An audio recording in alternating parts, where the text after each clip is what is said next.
Hi guys! Happy Friday morning here in the Bulacan. Thank you Lord at kasi po kakauwi lang po natin, nag-serve po tayo.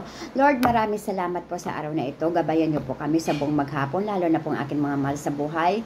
Yung bawat isa po, buong sambayanan, kayo magiging gabay namin sa buong hapon na ito, Panginoon. Bigyan niyo po kami ng mga biyaya, bigyan niyo po kami ng kalakasan, anuman hamon ng buhay ay amin malalagpasan.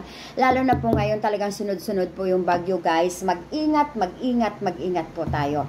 Lalo na po yung mga nagtatrabaho, lalo na po yung mga nasa tabi po ng tawag nito, nasa tabi ng mga baybayin o dagat o ano man po dyan, mag-ingat po tayo sa mga bundok-bundok po, landslide, pagbaha, ingat po tayo. Yun po ang pag-iingatan po natin hanggang maaari po. Kung alam niyo yung bahay nyo ay delikado po sa landslide o sa pagbaha po, lumipat na po kayo, lumikas na po kayo, pumunta na po kayo sa mga lugar na kayo ay hindi mapapaano, Lord. Hindi mapapaano kasi alam nyo naman po ang sitwasyon natin tulad niyan, parang mamaya-maya bugso-bugso po yung ulan.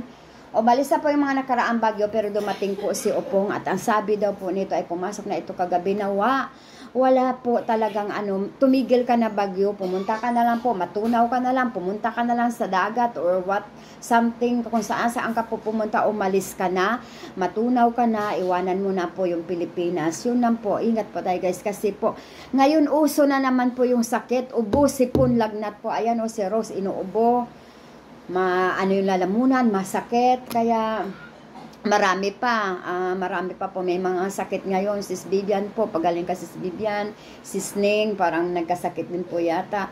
Si Sita Del, get Wilson sa'yo si Sita, at pagaling ka.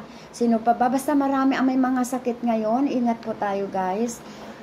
At siguro maipapayo ko lang talaga, uminom po tayo ng maraming tubig, tapos kung mga kalamansi, vitamin C, kumain po ng gulay, prutas hanggang maaari kasi mura naman yung prutas ngayon. Bumili po tayo at yun po ang ating kakainin para pang palakas na resistensya po kasi alam mo yung sakit, parang po yan parang coffee lang.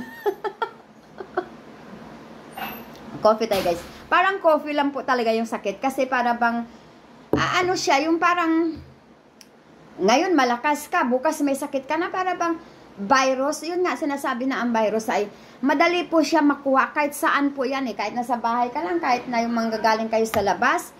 Halimbawa po nanggaling kayo sa labas, ugali nyo pagdating nyo sa bahay po, maghugas agad kayo ng inyong kamay. Yun po ang pinaka-importante. Galing kayo sa labas, hugasan nyo yung kamay, yung sapatos nyo po, iwanan nyo po sa labas, lilinisin nyo lang po yun pagkatapos kasi po yung mga inaapakan natin guys, yun po, maaari nakaapak tayo ng mga kung ano-ano dyan, virus na po yun, iuuwi po natin yan sa pamilya natin. Yun po ang kaugaliin natin guys, na ingatan natin ang atin sarili. Okay guys, medyo mahaba na at wala naman ako masyadong